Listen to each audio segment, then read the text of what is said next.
ഇതിലൂടെ സൈക്കിൾ ചവിട്ടാൻ പറ്റും അല്ലേ?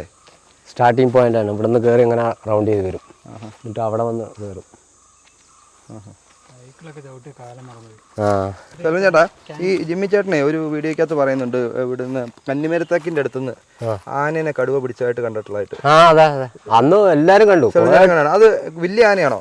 വലിയ ആന പറഞ്ഞൊരു 4-5 വയസ്സോളം പ്രായം ഉണ്ടാവും. കുട്ടിക്കൊമ്പനാണ്. കൊമ്പനാണ്. കുട്ടിക്കൊമ്പനാണ്. കടുവ ഒറ്റയ്ക്ക് 2 കടുവ കൂടി അടിച്ചത്, മെയിലും ഫീമെയിലും. അതായത് അവരുടെ മീറ്റിംഗ് പീരീഡ് ആയിരിക്കും. അതെ, ആ സമയത്ത്. അപ്പൊ അടിച്ചിട്ടുള്ളത് തന്നെയാ? അതോ ഈ വലിയ ആനയൊക്കെ എങ്ങനെയാ അടിക്കുക?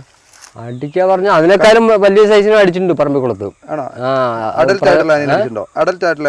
ഏകദേശം അടിച്ചിട്ടുണ്ട്. അത് ഇവിടെ മാത്രം സംഭവിച്ചിട്ടുള്ളൂ. ആദ്യം മീഡിയക്കാർക്ക് കൊടുത്തിട്ടായിരുന്നു ന്യൂസ്. പക്ഷെ കാരണം ഇത് കുറെ ആൾക്കാർ ആനേനെ കടുവ പിടിക്കുന്നു പറയുന്നത് സംശയമുണ്ട്. അതെ. ഇവിടെ നമ്മള് ക്യാമറ സ്ഥാപിച്ച് തെളിവടക്കം, എന്നിട്ട് കഴിക്കാൻ വന്നു. അതെങ്ങനെയാ? പക്ഷേ ഈ ആനേനെ എങ്ങനെയാ കടുവ പിടിക്കുന്നത്? എങ്ങനെയാ സാധാരണ മൃഗങ്ങളെ പിടിക്കുന്നത്? അതേപോലെ തന്നെ കഴുത്തെ പിടിച്ചു. അങ്ങനെ തന്നെ. തലയ്ക്ക് അടി അങ്ങനെ അടിക്കുന്ന പുസ്തകത്തിന്റെ അടിക്കുന്ന കഥയിൽ ഒരുപാട് ആൾക്കാർ പറയുന്ന വെച്ചാൽ അത് എന്താ പറയാ, അത് അങ്ങനെ കഥകളിൽ മാത്രമേ ഉള്ളത്. ഇല്ല, ഇത് അപൂർവം കേസാണ് സാർ. ആരും വിശ്വസിക്കില്ല, പക്ഷെ ഇവിടെ സംഭവിച്ചിട്ടുണ്ട്. മസ്തകത്തിന്റെ അടിച്ചിട്ട് തിരിഞ്ഞും കഴുത്തിന് പിടിക്കും. അതെ, അങ്ങനെ തന്നെ. പിന്നെ 2 എണ്ണം ആയതുകൊണ്ട് കീഴ്പ്പെടുത്തിയിട്ടുണ്ട്. ഗ്രൂപ്പ് മിക്കവാറും ആണുങ്ങൾ ഒറ്റയ്ക്കാണ് നടക്കാറ്. അപ്പോൾ ഒറ്റയ്ക്ക് നടക്കുമ്പോൾ പിടിക്കാനും കുറച്ച് ഈസി ആയിരിക്കും. പിന്നെ ഈ കൂട്ടത്തിൽ ഏതെങ്കിലും ചെറിയ ആനകൾ കുറച്ച് മാറി തള്ളി നിന്ന് കഴിഞ്ഞാൽ അതിനെയും പിടിക്കാൻ ഈസി ആയിരിക്കും. അതിന്റെ ഫോട്ടോഗ്രാഫ് ഉണ്ടെന്നാണ് പറഞ്ഞത്. അതായത് കഴിക്കാൻ വന്നതിന്റെ ഫോട്ടോഗ്രാഫി ഉണ്ട്. അതിന്റെ എല്ലാ പാടുകളും നമ്മൾ പോസ്റ്റ്മോർട്ടം റിപ്പോർട്ടൊക്കെ അതേയായിരുന്നു. അപ്പൊ നിങ്ങൾ എങ്ങനെയാ ഇത് തെളിയിച്ചത്? ഇത് കടുവ പിടിച്ചു തന്നെയാണെന്ന് എങ്ങനെയാ പോസ്റ്റ്മോർട്ടം? അതിന്റെ മുറിപ്പാടുകളെല്ലാം നമുക്ക് മനസ്സിലാക്കാം. കടുവ പിടിച്ചോണ്ട് ആൾക്കാർ പറയുന്നത് അത് അങ്ങനെ പിടിച്ചായിരിക്കില്ല, ചത്ത് കിടന്ന കടുവ. ഇല്ല, ഫ്രഷാണ്, യങ്ങാണ്, ഒരു പോറലുമില്ല, വേറെ ഒന്നുമില്ല. അതിനുശേഷം ഒരെണ്ണം ഒരു 5 വയസ്സായി എന്ന് പറയുമ്പോൾ അഡൽട്ട് ആയില്ല. അതെ. എന്നാലും ഈ ഹൈറ്റ് ഉണ്ട്. നല്ല ആരോഗ്യമുള്ള കുട്ടിക്കൊമ്പനാണ്. അതിനുശേഷം ആദ്യം നമ്മൾ ടി വിയിലൊക്കെ കൊടുത്തിട്ടുണ്ട്. പറമ്പിക്കുളം ഡാമിന്റെ റിസർവർ സൈഡ് പറഞ്ഞാൽ അടിച്ചു ഒരു ഫീമെയിലിനെ. അത് കൊടുത്തപ്പോൾ പിന്നെ കുറെ ആൾക്കാരെ പ്രശ്നം ഉണ്ടാക്കാൻ തുടങ്ങി. അതായത് പ്രൊട്ടക്ഷന്റെ കുഴപ്പമാണെന്നൊക്കെ പറഞ്ഞിട്ടേ. പ്രൊട്ടക്ഷന്റെ കാട്ടിലെ മൃഗങ്ങൾ കാട്ടിൽ നമ്മൾ അതെ അങ്ങനെയാണ്. എന്നിട്ട് അത് ഈ ആനേനെ മുഴുവൻ കടുവ കഴിച്ച് തീർത്തോ? ഇല്ലല്ല, അത് എടുത്തില്ല. പിന്നെ അതായത് നമ്മൾ അവിടെ റോഡിന്റെ അരികിലാണ്. ആദ്യം 1-2 പ്രാവശ്യമൊക്കെ കഴിച്ചിട്ടുണ്ട് വന്നിട്ട്. പിന്നെ വന്നില്ല. പിന്നെ വണ്ടികൾ പോയിക്കൊണ്ടിരിക്കല്ലോ, ആ തേക്ക് കാണാൻ പോകുന്ന എല്ലാ വണ്ടികളും മാക്സിമം പോയിട്ടുണ്ടാവും. പക്ഷെ വേറെ ഇതിന് മുന്നേ അതിലും വലിയ ആന അടിച്ചെന്ന് പറഞ്ഞാൽ എത്ര വയസ്സുള്ള ആനയായിരിക്കും അത്? അതൊരു പിടിയാനയാണ്. അതും 10ന്റെ അടുത്തൊക്കെ ഉണ്ടാകുന്ന തോന്നുന്നു പ്രായം. അതും അഡൽട്ട് ആയിട്ടില്ല. ആയിട്ടില്ല. അപ്പൊ 2 അനുഭവങ്ങളുണ്ടല്ലേ കടുവ ആനേനെ പിടിക്കും എന്നുള്ളത്? കടുവ ആനേനെ പിടിക്കുന്നത് തന്നെയാണ് ഉറപ്പായിട്ടും പിടിക്കുന്നുണ്ട്. ഇവിടെ ഒരു തേക്കടി ഉണ്ട്. അത് വലിയ ആനയായിരുന്നു, ഒരു പിടിയാന. അതിന്റെ കാല് എങ്ങനെ തന്നെ കണ്ടിച്ചെന്ന് അറിയില്ല. കണ്ടിച്ചെടുത്ത് വലിച്ചിട്ട് പോയി കഴിച്ചിട്ടുണ്ട്. അത് കഴിച്ചെന്നെ തീർത്തു. അത് വലിയ ആനയായിരുന്നു. അത് ഒരു 15 വർഷമൊക്കെ ആയി. അത് ആനേനെ കൊന്നത് തന്നെയാണോ കടുവ? കടുവ കൊന്നത് തന്നെ. ഒരു കടുവ ഒറ്റയ്ക്ക് അതും കൂട്ടമായിട്ടായിരുന്നു? അത് അറിയാതില്ല സാർ. അത് മിക്കവാറും ഒന്നാം തന്നെ ആയിരിക്കും തോന്നുന്നു. എന്താ പറയാ, ഇപ്പൊ ഈ ഇടയ്ക്കല്ല ഇത് തുടങ്ങിയിരിക്കുന്നു. നമ്മുടെ കാടുകളിലെ ഈ ഇങ്ങനെ ഇന്നത്തെ ഒന്നും വൈൽഡ് ലൈഫിന്റെ വീഡിയോസ് വരുന്നില്ല കടുവ പിടിക്കുന്നത്. അല്ല, ഇത് റയർ കേസാണ്, അപൂർവമാണ്. ഇതിൽ പോവാ സാർ.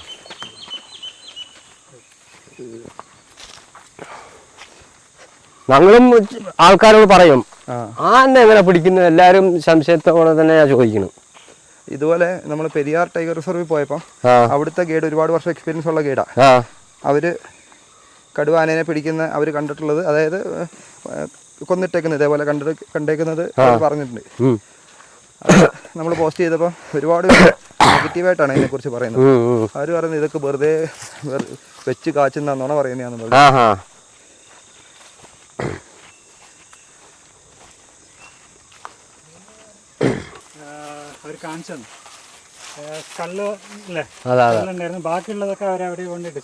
കന്നിമരത്തേക്കിന്റെ അവിടെ പിടിച്ചാണ്. ഇല്ല, അതെല്ലാം എടുത്തിട്ട് പോയി. മുള്ളമ്പന്നികൾ എടുത്തിട്ട് പോയി. അതിന്റെ തലയോട്ടി ഇത്രയും വലിപ്പം ഉണ്ടായിരുന്നു.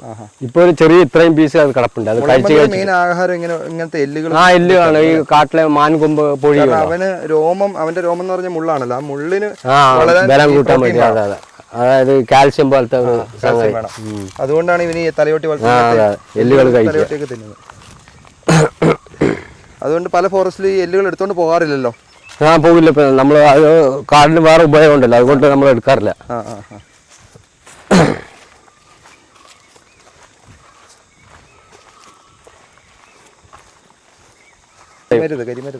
മലയാളത്തിൽ ഇംഗ്ലീഷിൽ ക്രൊക്കഡൈൽ ബാർക്ക് ട്രീ എന്നൊക്കെ പറയും, മുതലത്തൊലിയൻ. ഇത് നമ്മുടെ ഇലവഴി വനത്തിൽ എവിടെ പോയാലും ഈ മരങ്ങൾ കാണാൻ പറ്റും. ഏറ്റവും വലിയ മരങ്ങളും ഇത് തന്നെയാണ്. ഇത് നല്ല വലിപ്പമുള്ള ഇതിനേക്കാളും വലിപ്പം വയ്ക്കും.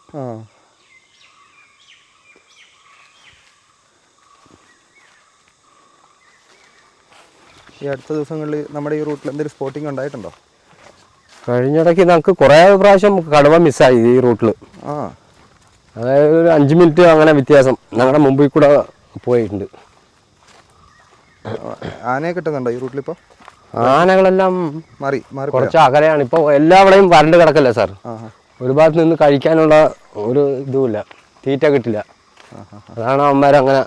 പിന്നെ ചില ഭാഗങ്ങളിൽ മുള പൂത്തിരിക്കുകയാണേ, ആ ഏരിയയിലും പോയിട്ടുണ്ട്. ഈ സമയത്ത് കുറച്ച് മുള കഴിക്കാൻ നന്നായിട്ടുണ്ടാവും.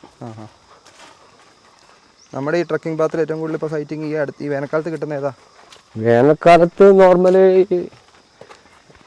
ഈ റൂട്ടിൽ സാധാരണ ആന, കാട്ടുപോത്തുകൾ ഒക്കെ കാണാറുണ്ട്. പിന്നെ ലെപ്പേർഡും കണ്ടിട്ടുണ്ട് കുറേ പ്രാവശ്യം. കടുവയാണ് നമുക്ക് മിസ്സായത്.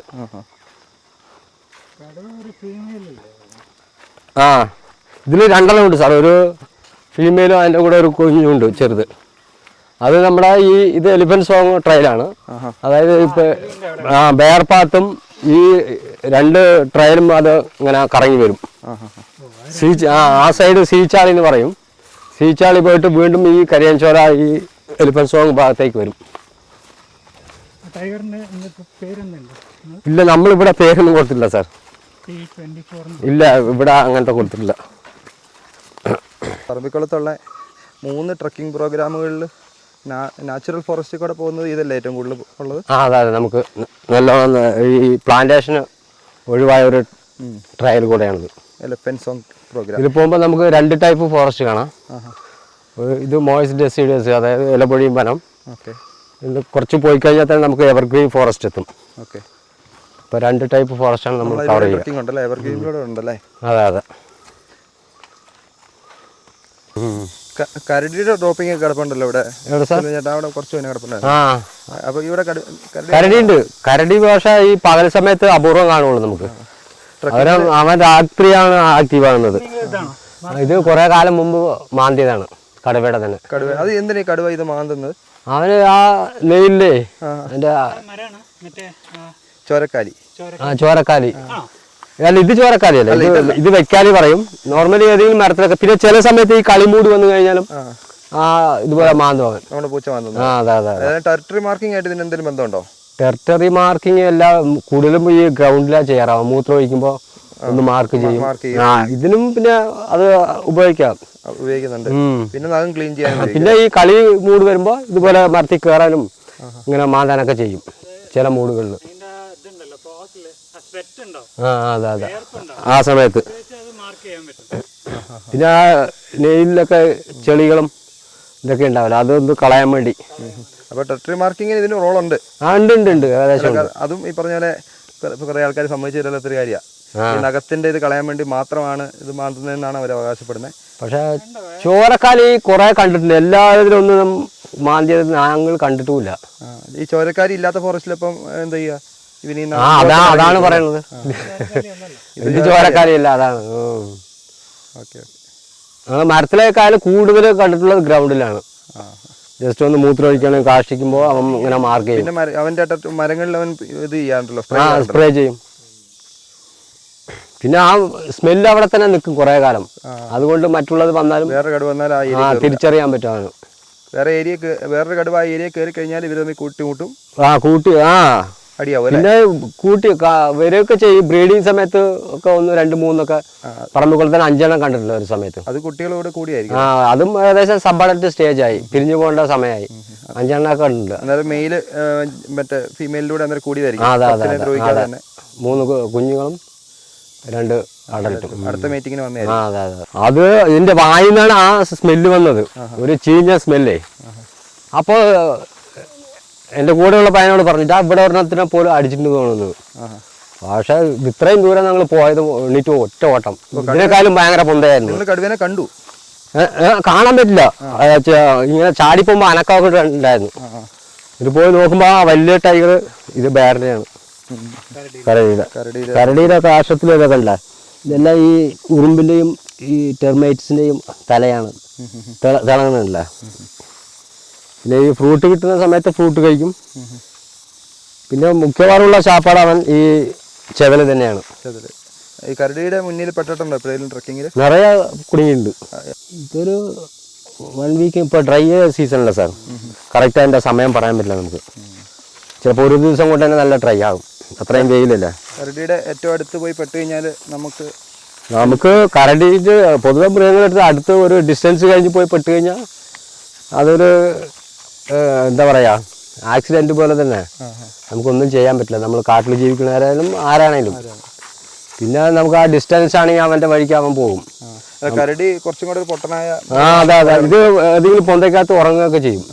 ആ സമയത്ത് പോയി കൂട്ടിമുട്ടുമ്പോഴാണ് ഇങ്ങനത്തെ അപകടം ഉണ്ടാകുന്നത്. അതെ അതെ, ഓടിപ്പിക്കും. പിന്നെ ഓടുന്ന പോലെ പോകും, വീണ്ടും തിരിച്ചു വരും. അങ്ങനത്തെ ഒരു സ്വഭാവം ഉണ്ട്. നമ്മൾ പോയിന്ന് കരുതും, അവൻ വീണ്ടും തിരിച്ചു വരും. അങ്ങനെ കരടിയുടെ മുന്നിൽ പെട്ട് ആ മാകാളി പറഞ്ഞു കരടി കടിച്ചില്ല. ആ സമയത്ത് ഞാനുണ്ടായിരുന്നു. കഴിഞ്ഞാണ് പറഞ്ഞത്. അതെ അതെ. എന്നിട്ട് അവന് പുറകെ വന്ന് പിടിക്കുക ചെയ്തേ. 2 കരടിയായിരുന്നു. പക്ഷെ അത് ഇങ്ങേരുടെ തെറ്റ് മൂലമാണ് കുറച്ച് സംഭവിച്ചത്. അതായത് പയ്യന്മാർ 5 പേരുണ്ടായിരുന്നു. അവര് കരടി അത് ബ്രീഡിങ് സമയമായിരുന്നു. ആ സമയത്ത് പ്രത്യേക ദേഷ്യം ഉണ്ടായിരുന്നു. അപ്പോൾ ഈ പയ്യന്മാരെ ഓടി, പക്ഷെ ഇയാൾ ഓടാൻ കൂട്ടാക്കിയില്ല. അപ്പോൾ രണ്ടും കൂടെ വന്ന്, ഒരു കരടി വന്നപ്പോൾ വേറൊരു കരടിയും വന്ന് പിടിച്ചു, മുമ്പിലും പിന്നിലുമായിട്ട്. അങ്ങനെ പിടിച്ച് മുഖമൊക്കെ പൊളിച്ച് ഈ ചുണ്ടൊക്കെ അങ്ങനെ തൂങ്ങുണ്ടായിരുന്നു. നമുക്ക് കാണാനേ പറ്റില്ല, അത്രയും ഇതാക്കി. ഓടിക്കോളൂ എന്നുള്ളതാണ് അല്ലേ? അതെ. നമ്മൾ ഓടുകാൽ മരങ്ങളിൽ ജസ്റ്റ് ഒന്ന് മാറുക, എന്തെങ്കിലുമൊക്കെ ചെയ്യണം.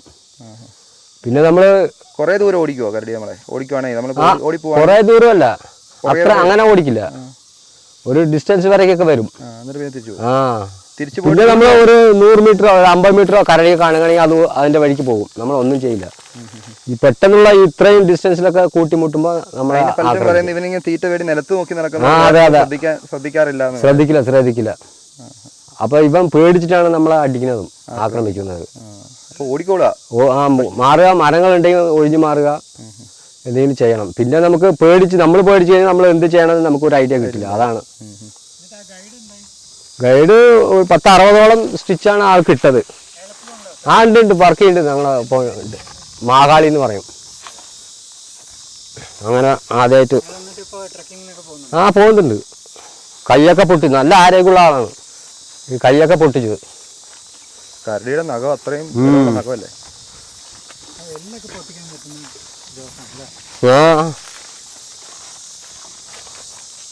പിന്നെ വടിയെടുത്ത് മൂക്കിനിട്ടടിക്കാന്നൊക്കെ ഒരു അഭിപ്രായങ്ങൾ. അതൊക്കെ സാർ നടക്കില്ല, അതിനൊന്നും ചാൻസ് തരുമല്ലോ. കാട്ടിലെ ജനിച്ചു വളർന്നാലും മൂക്കാണ് അവന്റെ ഏറ്റവും സോഫ്റ്റ് ആയിട്ടുള്ള ബോഡി. വേനെടുത്ത് കഴിയുമ്പോൾ പൊക്കോളും. നമ്മൾ ആ സഡൻലി പേടിച്ചു കഴിഞ്ഞാൽ ഒരു ഐഡിയയും വരില്ല.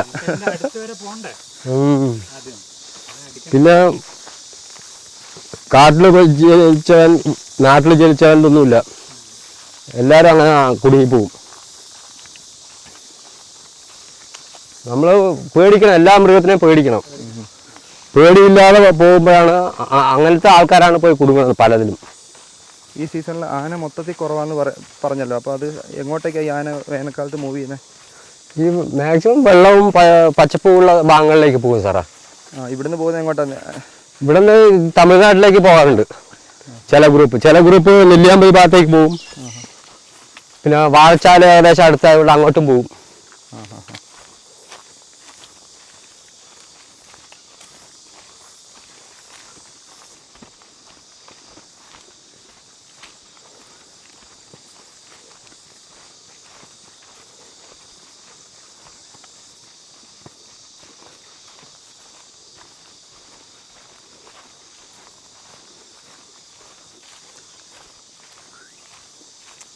ഫിൽമൈന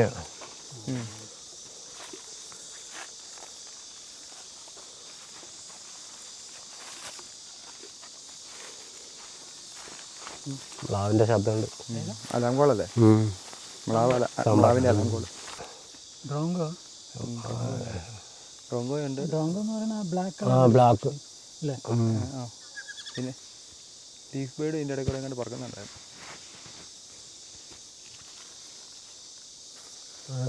ബ്ലാക്ക് ഡ്രോങ്കോ നോർമൽ.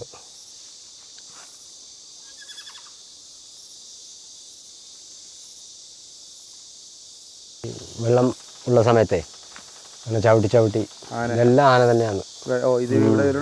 അതെ, ഈ ഏരിയയിലൊക്കെ മഡ് ബാത്ത് ചെയ്യാൻ വേണ്ടി.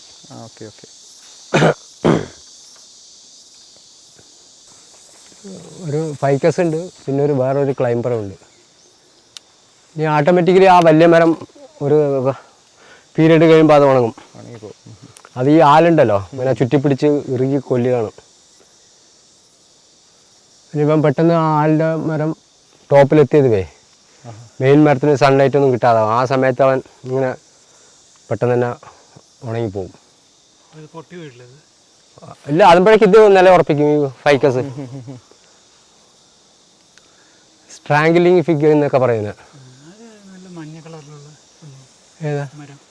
അത് വെൽഡേക്ക് എന്ന് പറയും. അത് സോഫ്റ്റ് വുഡാണ്. അത് ഇലവഴി മരത്തിൽ കാണുന്ന ഒരു നേക്കഡ് ലേഡി എന്നൊക്കെ പേരിട്ടിരിക്കുന്നതിന്. കാട്ടിലെ നഗ്നസുന്ദരി എന്ന് പറഞ്ഞു സായിപ്പന്മാരിട്ട്. അത് യൂക്കാലിപ്റ്റസ് പോലെ. അതെ അതെ. നമ്മളിപ്പം ട്രക്കിങ്ങിന് പോകുന്നുണ്ട്. അതെ, പലപ്പോഴും നമ്മളെ കടുവ കാണാറുമുണ്ട്, നമ്മൾ കാണാതെ തന്നെ ഒരു മാറിപ്പോകാറുണ്ടല്ലോ. അതിനെന്തായിരിക്കും കാരണം? കാരണം പറഞ്ഞാൽ കടുവ ഒരു ഷൈ ടൈപ്പ് ആനിമലാണ്. അതായത് മനുഷ്യൻ്റെ ഇടപെടൽ ഇഷ്ടപ്പെടാത്ത ഒരു മൃഗമാണ്. മനുഷ്യനെ മാക്സിമം ഉപദ്രവിക്കില്ല. പിന്നെ ചില ഭാഗങ്ങളിൽ ഈ ശാപ്പാടിൻ്റെ പ്രശ്നങ്ങൾ, ഫുഡിൻ്റെ ലഭ്യത കുറവാണെങ്കിൽ അവൻ എന്തെങ്കിലും തിന്ന് ജീവിക്കണം ആ ഒരു മൂടോടുകൂടി കീഴ്പ്പെടുത്തും. പിന്നെ ഏറ്റവും പിടിക്കാൻ പറ്റിയ ജീവികൾ മനുഷ്യന്മാർ തന്നെയാണ്. പെട്ടെന്ന് കീഴ്പ്പെടുത്താൻ പറ്റും. ഈ പല്ലൊക്കെ ഒരു പീരീഡ് കഴിഞ്ഞാലേ പല്ല് പൊഴിഞ്ഞു കഴിഞ്ഞാൽ അവന് പിന്നെ ഇതൊക്കെ ഇതുപോലെ മനുഷ്യരെ ആക്രമിക്കാൻ ചാൻസ് ഉണ്ട്. വലിയ നല്ല ആരോഗ്യമുള്ള പ്രേയനെ അവന് കീഴ്പ്പെടുത്താൻ പറ്റില്ല. ആ സമയത്ത് എന്തെങ്കിലുമൊക്കെ പാമ്പിനെ അടക്കം പിടിച്ചു തിന്നാ കണ്ടത്, ചേരപ്പാമ്പിനെ. ഞങ്ങൾ ഒരു പരിക്ക് പറ്റിയിട്ട് ഒരു കടുവ ഇവിടെ തന്നെ ഒരു 5-8 വർഷം മുമ്പ്. അപ്പോൾ ഈ പാമ്പ് ഇങ്ങനെ പോകണ്ടായിരുന്നു, അതിനെ കടിച്ച് കൊല്ലുണ്ടായിരുന്നു. പറമ്പിക്കുളത്തെ സംബന്ധിച്ച് നിങ്ങളായാലും ഞാനായാലും കടവൻ്റെ മുമ്പിൽ ചെന്ന് പെട്ടാലും ഇവിടുത്തെ കടവകൾ മാക്സിമം ഒന്നും ചെയ്യാറില്ല, ഓടിപ്പോവുള്ളൂ. പെരിയാറിലും അങ്ങനെ തന്നെയാണ്. അതാണ് സാർ ഈ ഫുഡിൻ്റെ മറ്റുള്ള പ്രേകൾ അതിന് ഇഷ്ടംപോലെ ഉണ്ടെങ്കിൽ പിന്നെ മനുഷ്യന്മാരെ പിടിക്കേണ്ട കാര്യമില്ല. പിന്നെ ഇത് ചിലർ പറയുന്നത് ഈ മനുഷ്യനെ കൊന്നു കഴിഞ്ഞാലും തിന്നാൻ കിട്ടില്ല എന്നൊരു ഇതുണ്ട്, ഒരു പഴഞ്ചൊല്ല് പോലെ. അതായത് ഒരു മൃഗത്തിനെ കൊന്നു കഴിഞ്ഞാൽ അതിനെ തപ്പിപ്പോയി ആരും അന്വേഷിച്ച് പോകാറില്ല. അപ്പോൾ ഒരു മനുഷ്യനെ കൊന്നു കഴിഞ്ഞാൽ കഴിവ് 1 ദിവസം 2 ദിവസം കഴിഞ്ഞ് നമ്മൾ മൊത്തം തപ്പും. ചിലപ്പോൾ നമുക്ക് ആ ബോഡി കിട്ടി നമ്മളെടുത്ത് മറവ് ചെയ്യും. അങ്ങനത്തെ ഒരു സംവിധാനമുണ്ട്. അതുകൊണ്ടാണ് ഈ മനുഷ്യന്മാരെ അടിക്കാത്ത കൊല്ലാത്തതെന്നാണ് അതിൻ്റെ ഒരു കാരണം. അതൊരു കാരണം പറയുന്നത്. പഴയ മാർക്ക് തന്നെ, ടൈഗറിൻ്റെ മാർക്കിങ്, സ്ക്രാപ്പിങ്. നമ്മൾ മേലെ പോകുമ്പോൾ കുറച്ചുകൂടെ കാണാൻ പറ്റും. ടൈഗർ എങ്ങനെയൊക്കെയാ മാർക്ക് ചെയ്യുന്നത് അവൻ്റെ ടെറിട്ടറി? ഇതൊരു മെത്തേഡാ അല്ലേ? അങ്ങനെ നീളത്തിലായിരിക്കും അവൻ നിലത്ത്. അങ്ങനെ പോകുമ്പോൾ ഇങ്ങനെ ബാക്ക് കാലം കൊണ്ട് ഇങ്ങനെ. പിന്നെ യൂറിൻ സ്പ്രേ ചെയ്യും. മിക്കവാറും മൂത്രം ഒഴിക്കുക അല്ലെങ്കിൽ കാർഷിക ചെയ്തതിന് ശേഷം ഇങ്ങനെ ഒരു മാന്തും.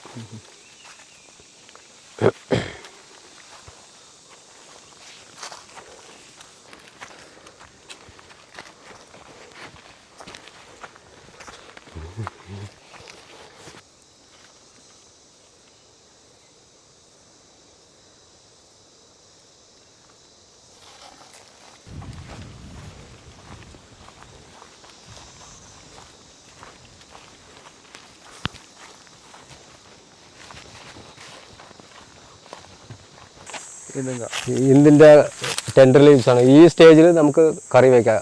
അതായത് പരിപ്പിലിട്ട് കറി വയ്ക്കാം. പിന്നെ തോരൻ ഉണ്ടാക്കാം. ഇത് മൂത്ത് വലുതാകുമ്പോൾ പിന്നെ ഈ കല്യാണം അങ്ങനത്തെ പന്തലുകൾക്ക് ഡെക്കറേഷൻ വർക്കിനൊക്കെ എടുക്കാം. പിന്നെ അതെ ഒരു വഴുവഴുപ്പ് പോലത്തെ നല്ല ടേസ്റ്റാണ്. പിന്നെ ഇതിൻ്റെ കുരുവ് പിന്നെ കുറച്ച് കളക്ട് ചെയ്തിട്ട് കുറച്ച് പ്രോസസ്സിങ് പരിപാടിയുണ്ട്. ഈ വെള്ളത്തിലൊക്കെ ഇട്ട് വെച്ച് ഉണക്കിയെടുത്ത് അതിനൊരു ചെറിയ കട്ടുണ്ടാവും അതിനകത്ത്. പെട്ടെന്ന് ചിലപ്പോൾ ഡയറക്റ്റ് എടുത്ത് കഴിച്ച് കഴിഞ്ഞാൽ ഛർദിയൊക്കെ വന്ന് നമ്മൾ വീട്ടിൽ ചെയ്തിട്ടുണ്ട്. പക്ഷേ ഭയങ്കര ഹെൽത്തി ഫുഡാണ്. ഇപ്പോൾ പിന്നെ ഞങ്ങളെ ട്രൈബ്സ് തന്നെ ഇപ്പോൾ മെനക്കെടാറില്ല ഇതിനൊന്നും. ഇഷ്ടംപോലെ കിഴങ്ങ് വർഗ്ഗമുണ്ട് ഈ കാട്ടിൽ തന്നെ. ഇപ്പോൾ ആരും പോകുന്നില്ല. ഇപ്പോൾ എല്ലാം അരി ഇങ്ങനത്തെ ഈ കാലത്തുള്ള ന്യൂ ജനറേഷൻ ഫുഡാണ്.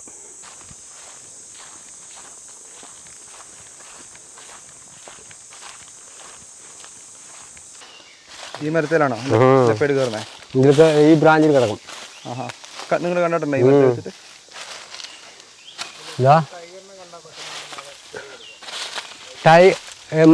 പുള്ളിപ്പുലിയാണോ? കയറും, മരത്തിൽ കയറും. ടൈഗർ മാക്സിമം മരത്തിൽ കയറാറില്ല അധികം. ഇവിടം വരെയൊക്കെ മാക്സിമം കയറുന്നില്ല, അതിൻ്റെ അപ്പുറം കയറാനാവില്ല. അതിന് മരത്തിൽ കിടക്കുന്ന അധികം ഇഷ്ടമല്ല. വെള്ളത്തിലായിരിക്കും, വെള്ളച്ചാല് മണിക്കൂറോളം കിടക്കും വെള്ളത്തിലാണെങ്കിൽ. ഇവിടെ പാടുണ്ടാവും കയറിപ്പോയതിൻ്റെ. ലെപ്പേഡ് കയറിപ്പോയി. അതെങ്ങനെ അറിയാൻ പറ്റുക? അവൻ്റെ ഈ നഖത്തിൻ്റെ പാടേ ഇതാ.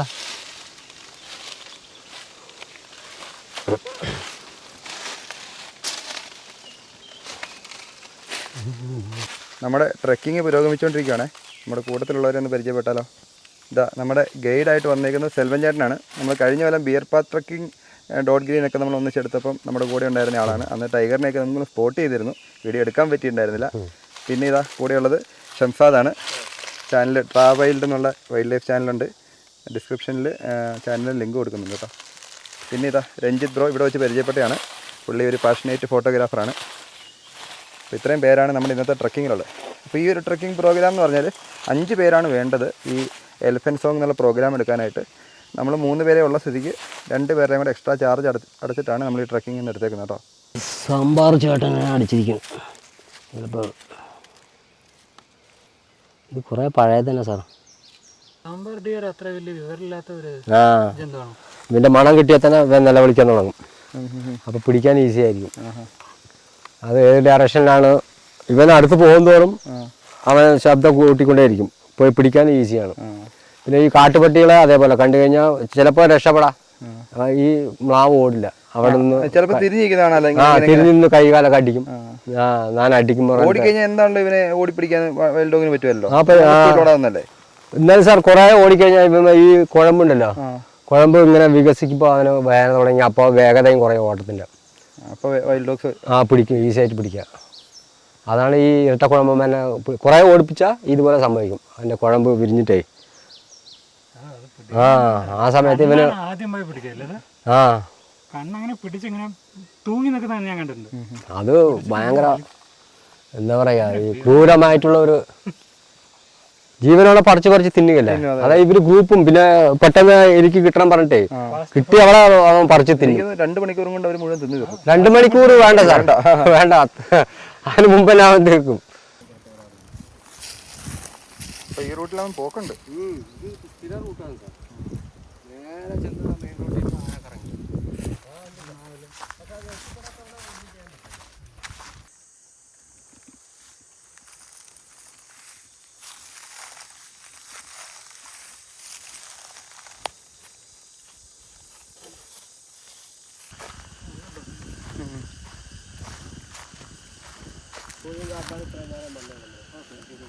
നമ്മൾ എവർഗ്രീനിലേക്ക് എൻട്രി ആകാൻ പോവാണ്.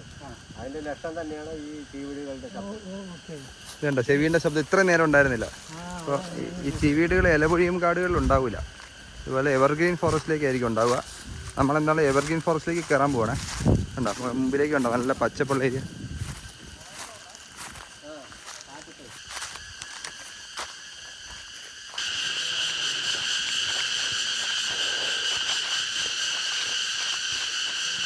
ഓ നല്ലൊരു തണുപ്പായി അല്ലേ.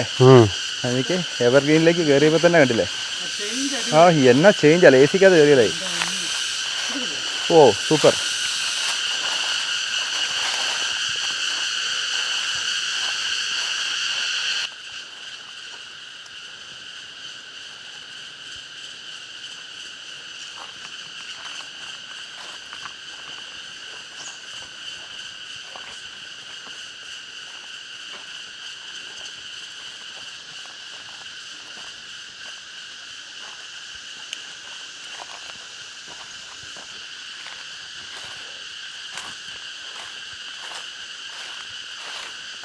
ക്ലൈമറ്റ് ചേഞ്ച് കൊണ്ട് കടുവയ്ക്കൊക്കെ കുറച്ച് നല്ല സ്ഥലമാണ് ഇത്. ഇവിടെ താമസിച്ചിട്ട് അവിടെ പോയിട്ട് ഇര പിടിക്കാനും അതൊക്കെ അതെ അതെ ഉണ്ട്. നമുക്ക് കരിയഞ്ചോലയിൽ തന്നെ ഉണ്ട്. ആ മേലും ഒരു കബ്സുമായിട്ട് നടക്കുന്ന ഒരു അത് ഈ ഭാഗത്താണ് മിക്കവാറും താമസം. പുല്ലില്ലാത്തോണ്ടായിരിക്കും അതെ സാർ. അതെ അതെ. നമുക്ക് തന്നെ ശ്രദ്ധിച്ചാൽ അറിയാം, ഒരു പുല്ല് പോലും ഇല്ല ഈ എവർഗ്രീനകത്ത്. അത് മെയിൻ ഈ മരങ്ങളുടെ ഈ വളർച്ച തിങ്ങി വളരുന്നത് കൊണ്ടേ മെയിൻ സൺലൈറ്റ് കിട്ടാത്തത് കൊണ്ടാണ് പുല്ല് വളരാൻ ചാൻസ് കുറവാണ്.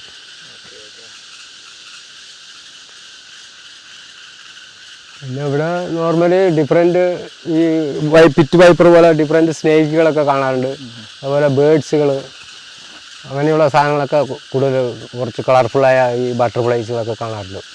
ഈ മൈക്രോ ക്ലൈമറ്റ് അല്ല ഇവിടുത്തെ, അതിന് അങ്ങനത്തെ കുറച്ച് കാണാറുണ്ട്.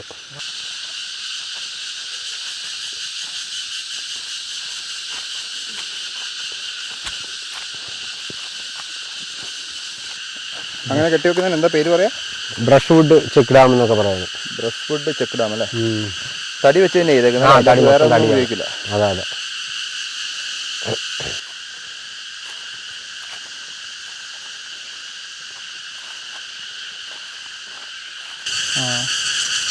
ഇവര് ആണുങ്ങൾക്ക് മാത്രം സൗണ്ട് ഇടാൻ പറ്റുള്ളൂ? ആണുങ്ങൾക്ക് മാത്രം, പെണ്ണുങ്ങൾക്ക് ശബ്ദിക്കാൻ കഴിയും. അതെങ്ങനെ സൗണ്ട് ഇടുക അവര്? അത് അവന് ഈ വയറിൽ നിന്നാണ് ശബ്ദം വരുന്നത്. ചിറകടിച്ചിട്ടല്ല? അല്ല ചിറകടിച്ചില്ല, വയറ്റിൽ നിന്ന് ഒരു പണ്ട് അത് പൊള്ള പോലുള്ള അവന്റെ വയർ തന്നെ. അല്ലാണ്ട് ചിറക് ഉരുമിട്ടല്ല? അല്ല ചിറകിന് അനക്കമൊന്നുമില്ലല്ലോ. ഈ ചീവിടുകളിലെ ഏറ്റവും വലിയ സാധനമാണ് ഈ സാധനം. സൗണ്ടും കൂടുതൽ. പിന്നെ കണ്ട പോലത്തെ ഒരു ചെക്ക് ഡാം കൂടെ അല്ലേ? തന്നെ മണ്ണൊലിപ്പ് തടയാന്നുള്ള ഉദ്ദേശത്തോടെ ചെയ്തേക്കുന്ന.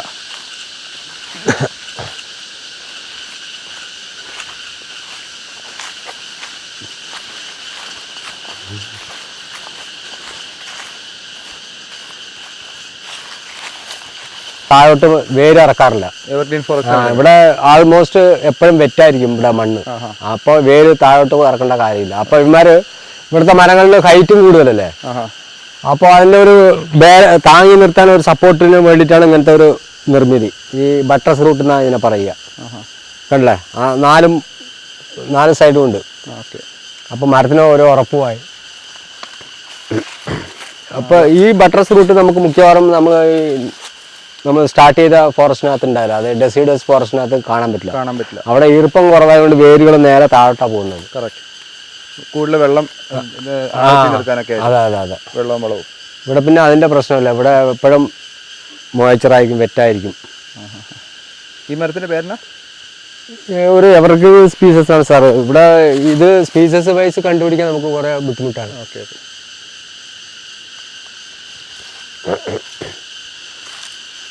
അതുണ്ടല്ലോ എല്ലാ മരങ്ങളുടെയും തന്നെ ഇതുണ്ടോ, അത് ചുവട് കണ്ടോ ഇങ്ങനെ വീതിക്ക് പോയേക്കുന്നത്. എവർഗ്രീൻ ഫോറസ്റ്റുകളിലെ മരങ്ങളുടെ ചുവട് നോക്കിക്കഴിഞ്ഞാൽ ഇതുപോലെ ഇരിക്കും. അതിൻ്റെ കാരണമാണ് ഇപ്പോൾ സെവൻചേട്ടൻ പറഞ്ഞത്.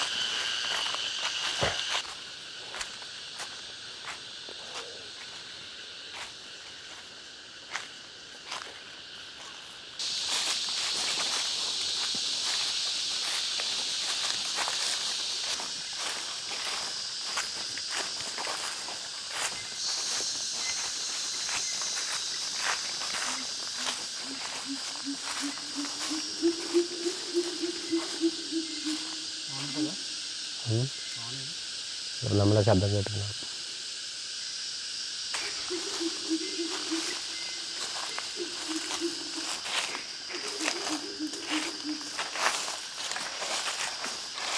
മലയാള അതാരാ?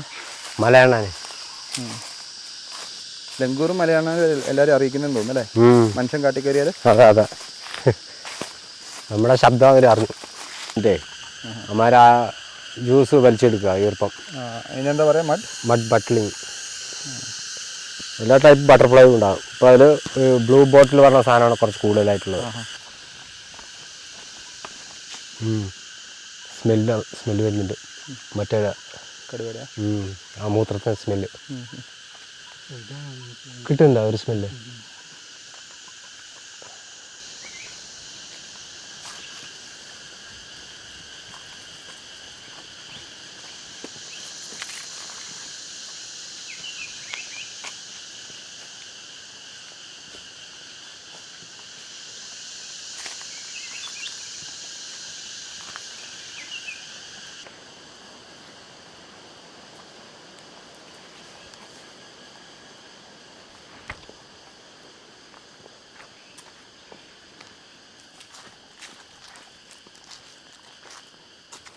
ഫ്രോഗ് മൗത്തേ ആ ഉണ്ടോ അതിലുണ്ടോ? ഒരു സ്ഥലം മാറി എന്തോ അറിയില്ല. നമുക്ക് ആശ്വസിച്ച് കണ്ടല്ലോ അതാ. ഈ മരത്തിലാകും കൂടുതൽ കൂട് കിട്ടും അല്ലേ? ഫ്രോഗ് മൗത്ത് എന്ന് പറഞ്ഞിട്ടൊരു ബേർഡ്, ശ്രീലങ്കൻ ഫ്രോഗ് മൗത്ത്. ഇങ്ങനെ അത് ഇവിടെ ഇരുന്നാലും നമ്മൾ കാണേണ്ട തിരിച്ചറിയില്ല, ആ ഇല പോലെ തന്നെ ഇരിക്കും. ഇതാ ഫുള്ളും കാഷ്ടിച്ച് കണ്ടില്ല. ഇത് വെച്ച് നമുക്ക് ഇവനെ പെട്ടെന്ന് തിരിച്ചറിയാം. ഈ ഫ്രോഗ് മൗത്ത് എപ്പോഴും ആദ്യം നമുക്ക് സംശയമുള്ള മരങ്ങളുടെ താഴെ നോക്കുക. കാഷ്ടം ഒരേ ഭാഗത്തുണ്ടെങ്കിൽ മേലെ ഉറപ്പായി ഉണ്ടാവും, കണ്ടുപിടിക്കാൻ ഈസിയാണ്. പക്ഷേ ഇവൻ സ്ഥലം വിട്ടു.